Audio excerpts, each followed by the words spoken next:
Hello દોસ્તો, તો આજે આપણે બનાવીશું રસાવાળો બાજરાનો વઘારેલો રોટલો. તો રોટલો બનાવવા મેં અહીંયા એક રોટલો લઈ લીધો છે. આના આપણે હવે મીડિયમ સાઇઝના ટુકડા કરી લઈશું. તો મેં અહીંયા રોટલાના મીડિયમ સાઇઝના ટુકડા કરી લીધા છે. તો હવે આપણે રોટલો વઘારવા માટે મેં અહીંયા એક તપેલીમાં 3 થી 4 મોટી ડાંકલી તેલ લીધું છે. તેલ થોડું ગરમ થઈ જાય એટલે આપણે તેમાં રાઈ નાખીશું અને રાઈ સારી રીતે ફૂટી જાય એટલે આપણે તેમાં 3 થી 4 લીમડાના પાન નાખીશું. અને હવે આપણે તેમાં 3 થી 4 કટિંગ કરેલી ડુંગળી અને એક કટિંગ કરેલું મરચું તેમાં નાખી દઈશું.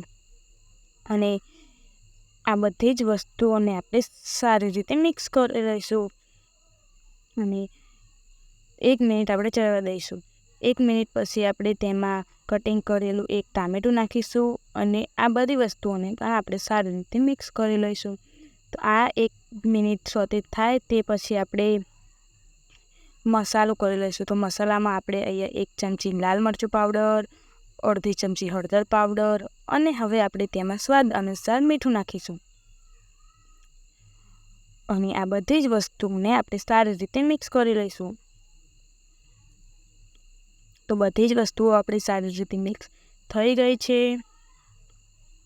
તો હવે આને આપણે 4 થી 5 મિનિટ આવી રીતે કૂક થવા દઈશું. તો 4 થી 5 મિનિટ થઈ ગઈ છે. તો હવે આપણે તેમાં રસા માટે પાણી નાખીશું. તો પાણી મેં અહીંયા 1.5 પવાલું નાખ્યું છે.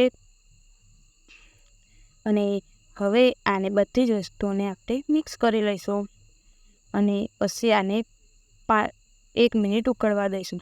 તો પાણી આપણું સારી રીતે ઉકળી ગયું છે. તો હવે આપણે તેમાં આપણા કટિંગ કરેલા રોટલાને એડ કરી લઈશું. તો આપણે બધો જ રોટલો આમાં નાખી દઈશું. તો બધો જ રોટલો આપણે નાખી દીધો છે. હવે આપણે રોટલાને પણ સારી રીતે મિક્સ કરી લઈશું.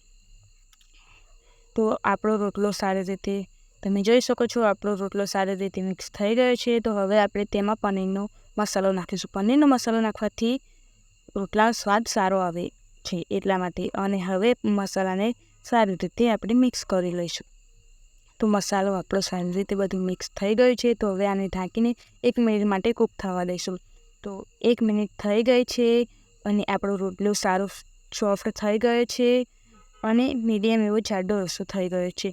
તો આપણો રોટલો તૈયાર થઈ ગયો છે. તો હવે આપણે ગેસ બંધ કરી દઈશું. તો દોસ્તો આપણો રોટલો તૈયાર છે. તો દોસ્તો તૈયાર છે આપણો રસાવાળો રોટલો.